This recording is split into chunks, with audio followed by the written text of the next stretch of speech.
అంగవైకల్యంతో బాధపడుతున్న మీ చిన్నారులకు అన్ని రకాల థెరపీలను అందిస్తూ ఆత్మవిశ్వాసం పెంపొందేలా మీ చిన్నారుల ప్రతి అవసరాన్ని సమీక్షిస్తుంది సమీక్ష స్పెషల్ స్కూల్ జ్యోతినగర్, కరీంనగర్ మరియు గోదావరికని. హాస్టల్ సౌకర్యం కలదు. అడ్మిషన్స్ కోసం మీ కొమిటెడ్ జ్యోతి శ్రీనివాస్ సమీక్ష స్పెషల్ స్కూల్.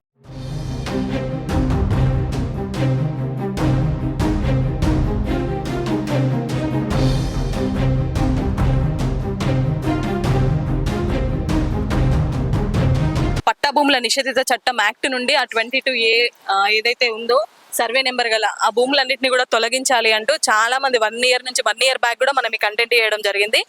సో ఆ రిజిస్ట్రేషన్స్ అన్ని 12 months నుండి నిలిపివేయడం జరిగింది. దీనివల్ల చాలా మంది ఇబ్బంది పడుతున్నారు.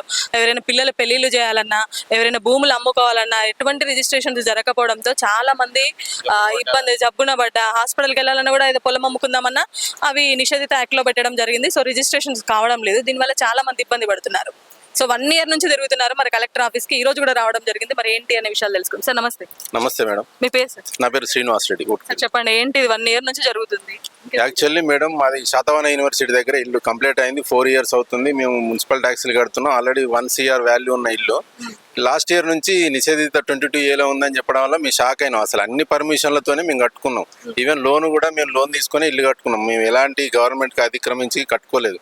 అన్నీ లోబడే కట్టుకున్నాం. మాకు సీసీ రోడ్లు అన్నీ ఉన్నాయి. మున్సిపల్ ట్యాక్స్లు పే చేస్తున్నాం.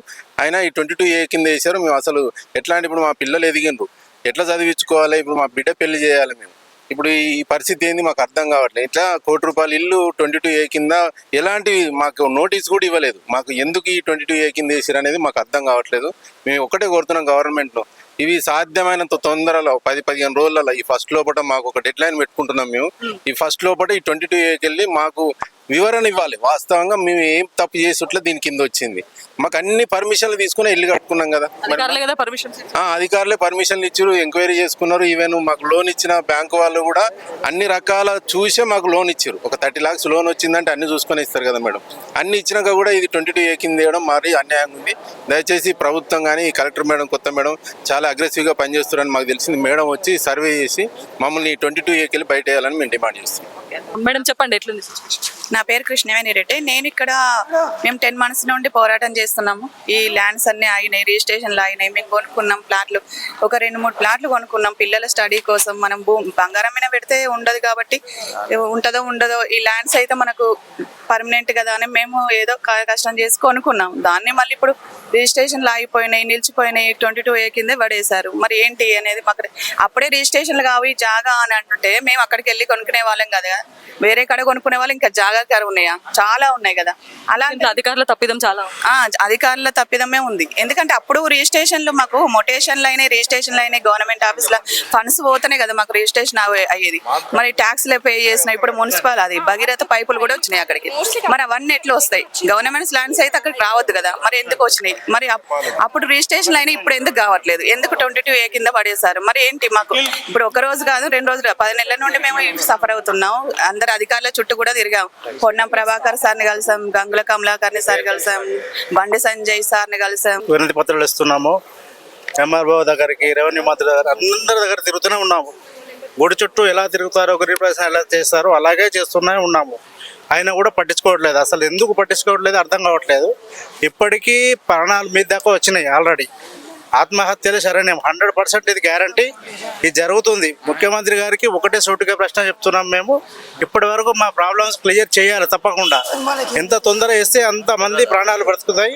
అందరూ నిలబడి కరెక్ట్గా ఉంటారు. లేదంటే ఆత్మహత్యలు శరణ్యం అని నేను అనుకుంటున్నా.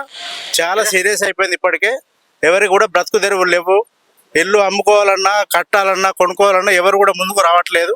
మేము అమ్ముదామన్నా ఎవరు కొనట్లేదు. రిజిస్ట్రేషన్లు మొత్తానికి ఆపేశారు. దయచేసి ఇది తొందరగా సాల్వ్ చేయాలని కోరుకుంటున్నాం. మేము గత 10 నెలలుగా ఈ యొక్క సమస్య మీద పోరాటం చేస్తున్నాం. నా పేరు పాషా మోహన్ రెడ్డి. ఇది ఒక్క సమస్య, ఒక్క ఊరు సమస్యను, ఒక మండలం సమస్యను, ఒక జిల్లా సమస్యను కాదు. ఇది రాష్ట్ర వ్యాప్తంగా అసైన్మెంట్ ల్యాండ్లు, తర్వాత ప్రభుత్వ భూములని చెప్పి తెలంగాణ ప్రాంతం మొత్తం చాలా జిల్లాల్లో ఇప్పుడు ప్రొహిబిటెడ్ లిస్ట్ లో లేని విలేజ్ లేదంటే మీరు నమ్ముతారా? అది పరిస్థితి. హైదరాబాద్ చుట్టుపక్కల పెద్ద పెద్ద హై రైజ్ బిల్డింగ్లు కూడా నిషేధిత జాబితాలు పెట్టారు. ఆల్రెడీ లేఅవుట్ పర్మిషన్ మొత్తి హుడా లేఅవుట్ లో ప్లాటింగ్ అయినటువంటి, DTCP లేఅవుట్ లో ప్లాటింగ్ అయినటువంటి సమస్య ప్లాట్లను కూడా ఈరోజు ప్రొహిబిటెడ్ లో పెట్టారు. కానీ పెట్టారు, పెడితే పెట్టారు. నేనే వాళ్ళకి ఏమో డౌట్ వచ్చి పెట్టారేమో. కానీ 1-2 months లో సాల్వ్ చేయాలి కదా. నెలల తరబడి సంవత్సరాల తరబడి మేము పోయి కలిస్తే కనీసం రెస్పాన్స్ కూడా ఇవ్వకుండా గిందుకు పెట్టినాం, మేము ఈ సమస్యను పెట్టినాం, దీన్ని మీకు ఈ లోపు క్లియర్ చేస్తాం అని అయితే ఏదో ఒకటి చెప్పాలి కదా. ఎన్నిసార్లు అని తిరుగుతాం సంవత్సరం నుంచి? వందలాది ఎకరాలు మేడం, 3 డివిజన్లు, 19, 20, 21, 22 కూడా, అంటే 4 డివిజన్లు, దాదాపు డెవలప్ అయిన కాలనీలు, తర్వాత లేఅవుట్లో ఉన్న ప్లాట్లు, ఇవన్నీ కూడా సంవత్సరాల తరబడి ప్రొహిబిటెడ్ లిస్ట్లో పెడితే ఇప్పుడు ప్రజలంతా ఎక్కడ పోవాలి?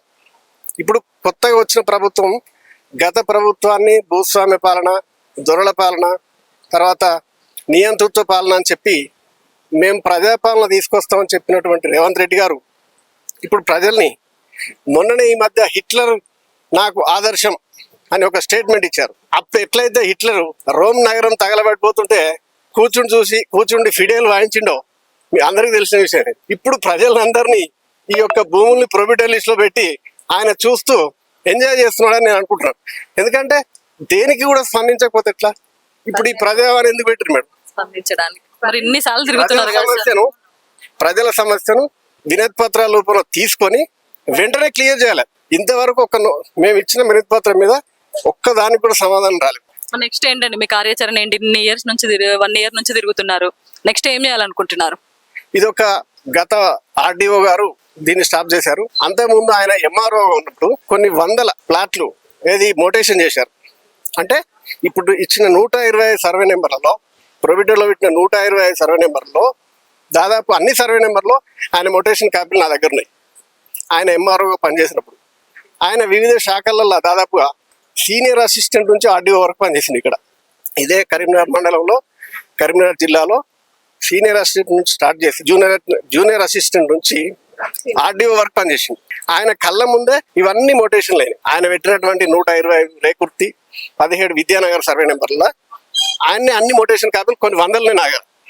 మరి ఆయన్నే మోటేషన్ చేసి క్లియరెన్స్ ఇచ్చి ఆయననే ఆపితే ఎట్లా? ఇప్పుడు ఆపి రిటైర్ అయ్యి వెళ్ళిపోయాడు. మరి పరిస్థితి ఏంది? కనీసం దానికి ఒక సొల్యూషన్ కూడా ఇవ్వలేదు. మరి ఏంది పరిస్థితి? అదే మేము అడుగుతున్నాం.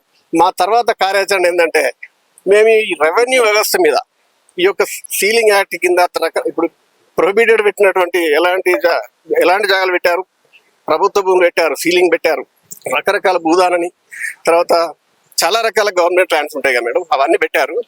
తొందరగా క్లియర్ చేయకపోతే దీని ఒక పెద్ద ఎత్తున ఉద్యమానికి మేము శ్రీకారం చుడదామని తెలంగాణ వ్యాప్తంగా నేను ఈ పత్రికా ముఖంగా ప్రకటిస్తున్నాను. సో చూస్తున్నారు కదా, సిచ్యువేషన్ అయితే చాలా సీరియస్ గా ఉంది. 1 year నుంచి కూడా వీళ్ళు తిరుగుతానే ఉన్నారు. ఇటు ప్రజావాణి కానివ్వండి, అధికారులను కానివ్వండి, కలుస్తూనే ఉన్నారు. అయినా కూడా సమస్య అయితే ఇంతవరకు పరిష్కారం కాలేదు. ఇక ముందు కూడా సమస్య పరిష్కారం కాకుంటే ఇంకా ఉద్యమాన్ని తీవ్రతరం చేస్తాము. సో అన్ని రెవెన్యూ కార్యాలయాలను ముట్టడిస్తామంటూ కూడా చెప్తున్న సందర్భం ఇది. కెమెరా పర్సన్ వేణుతో లావణ్య రెడ్డి, సుమన్ టీవీ, కరీంనగర్.